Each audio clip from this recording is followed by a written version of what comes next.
Nos últimos anos, algumas das maiores montadoras do mundo enfrentaram escândalos graves que colocaram em risco sua própria reputação global. E o pior, algumas dessas polêmicas aconteceram bem aqui, no Brasil. O setor automotivo não vive só de lançamentos, carros bonitos, design e tecnologia.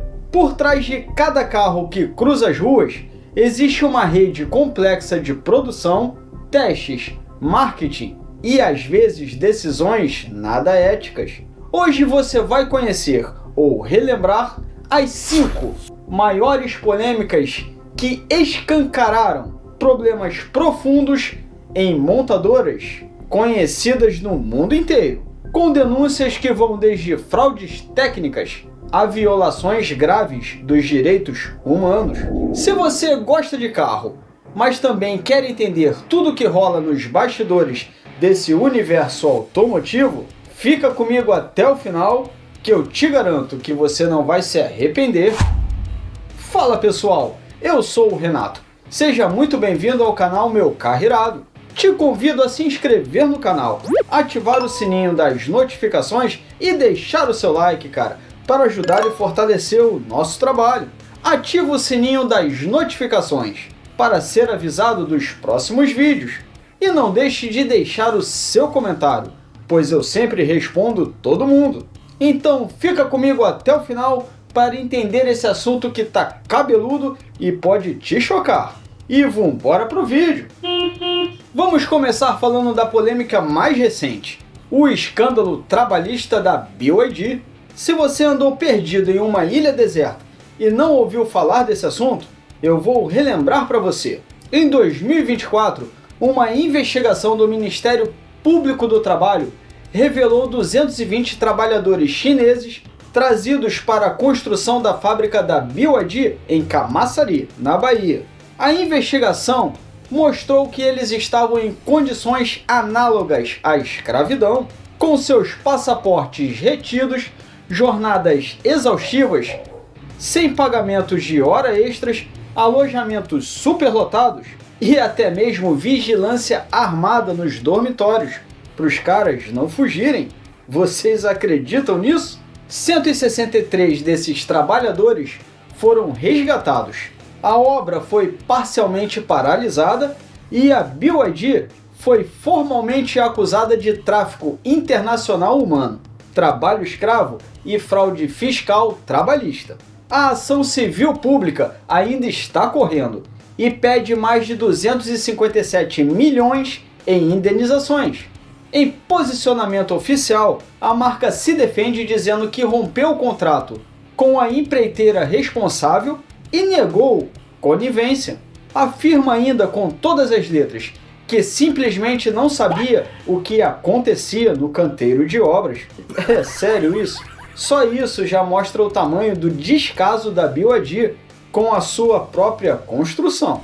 Mesmo depois dessa defesa estapafúrdia, a imagem da BYD no Brasil ficou severamente abalada, diz a reportagem de uma famosa revista automotiva, que claro eu não posso citar o nome devido a direitos autorais, mas se você duvida, dá um Google aí que você vai conferir.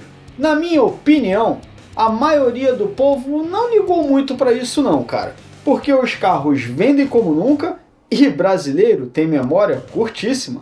Afinal de contas, nesse país, até ex-presidiário vira presidente, então, meu camarada, tudo é possível, né? Volkswagen e o caso do Dieselgate. Em 2015, nos Estados Unidos, foi descoberto que a Volkswagen instalava um software nos seus carros a diesel que fraudava os testes de emissões. O motor poluía muito mais do que mostrava nos relatórios. Dá para acreditar nisso? A solução criativa do mal dos caras foi arranjar um jeito de burlar os testes de emissões. Fala sério, hein? Como isso funcionava? O carro detectava quando estava em teste e reduzia a emissão de gases poluentes artificialmente, ou seja, de mentirinha.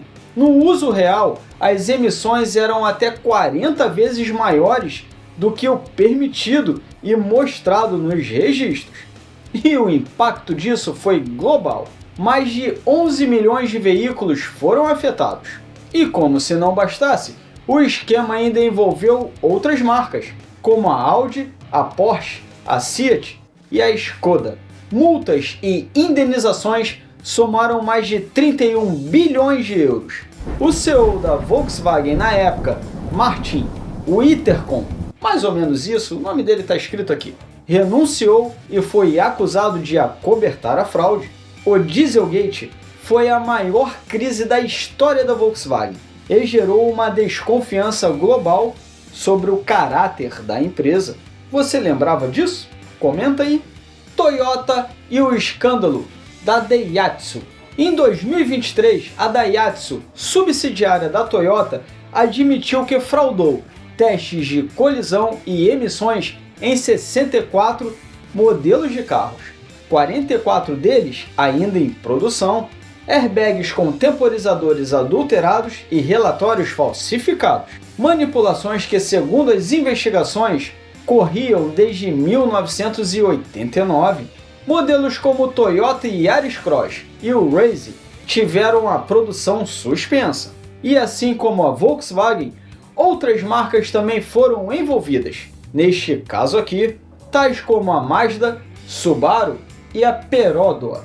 O Ministério dos Transportes do Japão abriu investigação e a Toyota prometeu uma reestruturação total da Daihatsu. Porém, isso foi um golpe direto na confiança de quem acreditava na tradição, na qualidade e na honestidade japonesa. Até tu, Toyota, não dá mais para confiar em ninguém. Marketing enganoso. Os falsos híbridos. Esse é um tema que eu tenho batido com alguma frequência aqui no canal. Híbridos de mentirinha que estão rodando por aí. E tem muito inocente, para não dizer outra coisa, que está comprando esses carros e está se dando mal. Não porque o carro é ruim, mas porque te prometem uma coisa e você leva outra. E tem vídeo no canal só sobre os carros híbridos, explicando em detalhes a diferença entre eles. Se você ainda não assistiu, eu vou deixar na tela do pós-crédito para você assistir depois desse vídeo aqui. Confere lá para não ser passado para trás. Montadoras como a Fiat, Peugeot e outras passaram a vender modelos como híbridos, que na prática são verdadeiros carros semi-híbridos e não híbridos de verdade. Calma aí que eu vou explicar. A diferença técnica é a seguinte: a sigla HEV significa híbrido pleno, ou seja, roda usando motor elétrico em algumas situações. Já a sigla MHEV significa que o motor elétrico apenas auxilia o motor a combustão em partidas e retomadas. Sem economia real, ele não tem força para tocar o carro sozinho. Deu para entender? Esses carros não reduzem de fato o consumo, e muito menos as emissões de gases poluentes.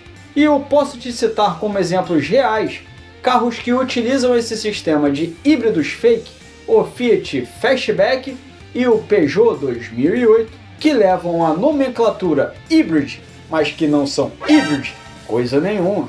Os consumidores que não sacam muito de carro e caem na conversa dos vendedores se sentem enganados quando passam a utilizar esse carro no dia a dia e não percebem diferença nenhuma de consumo de combustível. Amigos com carros 1.0 turbinados, por muitas vezes, têm um consumo melhor do que esses híbridos de mentirinha, cara. E para fechar, temos a Jaguar e a crise de identidade do re-brake. Em 2024, a Jaguar tentou um reposicionamento ousado. Mudou seu logotipo histórico, tirando o felino, e lançou uma campanha Coupe Night, focada exclusivamente em modernidade, mas sem apresentar nenhum carro. A reação do público foi fortemente negativa. Piadas e críticas nas redes sociais, acusação de abandono das raízes britânicas de sofisticação e performance foram bem sérias. E como resultado, a marca trocou a agência responsável pela campanha, a chamada A Century Song, e agora tenta se recuperar em meio à queda de vendas históricas, e um portfólio reduzido e a falta de criatividade em lançar carros novos. É, meu amigo, não tá fácil para ninguém. Essas polêmicas mostram que a indústria automotiva é muito mais que números e vendas. Erros de gestão, decisões de marketing ruins, fraudes e violações dos direitos podem arruinar décadas de reputação. E o mais importante, tudo isso impacta diretamente nós, os consumidores, que muitas vezes nos sentimos traídos, decepcionados e até mesmo magoados com as nossas marcas de coração, principalmente quando compramos um produto que nos vendem prometendo uma coisa e nos entregam outra. É muita sacanagem, para não dizer outra coisa, né? Agora me conta aqui nos comentários, qual dessas polêmicas mais te chocou? Você ainda confia nas marcas envolvidas? Larga o dedo aí que eu tô louco para trocar uma ideia com você sobre esse assunto. E se você assistiu esse vídeo até aqui e ainda não se inscreveu, não perde mais tempo não, cara. Se inscreve no canal, porque aqui a gente fala tudo o que realmente importa do mundo automotivo. E como eu já disse lá no comecinho, não deixe de ativar o sininho das notificações para você ser avisado dos próximos vídeos. E vê se não esquece também o seu like, beleza? Compartilhe esse vídeo com aquele amigo que também respira o universo automotivo. E se você ainda não conhece, dá uma passadinha lá no nosso site meucarroirado.com e aproveite as ofertas. Tem cada coisa baratinha e exclusiva para o seu carro que você não vai acreditar. Galera, muitíssimo obrigado por ficar até aqui.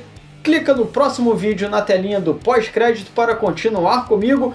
Muitíssimo obrigado por ficar até aqui. Te vejo no próximo vídeo, galera. Tchau!